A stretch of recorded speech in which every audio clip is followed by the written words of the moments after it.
नवी मुंबईतील उल्वे परिसरात उघडकीस आलेल्या अल्पवयीन मुलीच्या कथित देहव्यापार प्रकरणात पोलिसांनी मोठी कारवाई करत 4 जणांना अटक केली आहे।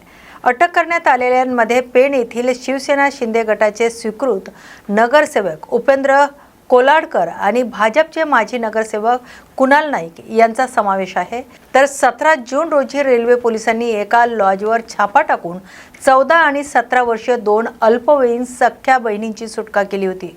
त्यानंतरच्या तपासात आरोपींनी पैशाचा आमिष दाखवून अल्पवयीन मुलींना कथितरित्या देहव्यापार यात ढकलल्याचं समोर आल्याची माहिती पोलिसांनी दिली आहे। या प्रकरणी आरोपी विरुद्ध पॉस्को कायदा, अनैतिक मानवी व्यापार प्रतिबंधक कायदा तसेच भारतीय न्याय संहितेअंतर्गत विविध कलमांनुसार गुन्हे दाखल करण्यात आलेत। न्यायालयाने सर्व आरोपींना 24 जून पर्यंत पोलीस कोठडी सुनावली असून प्रकरणाचा पुढील तपास सुरू आहे। उल्वे पोलीस स्टेशन मध्ये उल्वे पोलिसांना एक माहिती मिळाली की सारिका गायकवाड नावाची एक महिला जी आहे तिने 2 अल्पवयीन मुलींना व्यवसायासाठी प्रवृत्त करून तिच्यावरती म्हणजे अत्याचार केल्याबाबतची घटना साधारण 18 जून रोजी निदर्शनास आली होती। त्यावरून उल्वा पोलीस स्टेशन येथे गुन्हा दाखल करण्यात आला होता आणि त्यात पुढे तपासामध्ये इतर 4 आरोपींची नावे निष्पन्न झाल्यानंतर त्यांना देखील अटक करण्यात आली आहे आणि 24 जूनपर्यंत त्यांना पोलीस कोठडी माननीय न्यायालयाने मंजूर केलेली आहे।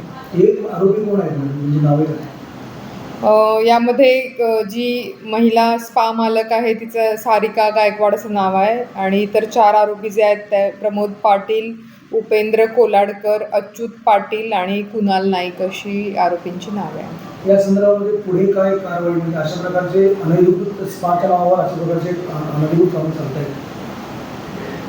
त्यांच्यावरती आमच्या AHTU म्हणजे जे अनैतिक मानवी वाहतूक प्रतिबंध विभाग आहे त्यांच्यातर्फे नियमितपणे स्पांची तपासणी आणि अल्पवयीन मुलींचा सहभाग किंवा पिटाचा काही प्रकार असेल तर त्यामध्ये त्यांच्यावरती नियमितपणे कारवाई सुरू असते।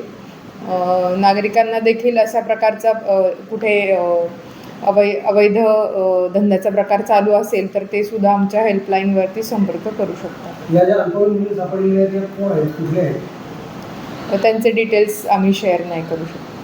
पुढे या संदर्भामध्ये काय आरोपींच्या संदर्भामध्ये आणखी काही असण्याची शक्यता आहे? याबाबत तपास चालू आहे।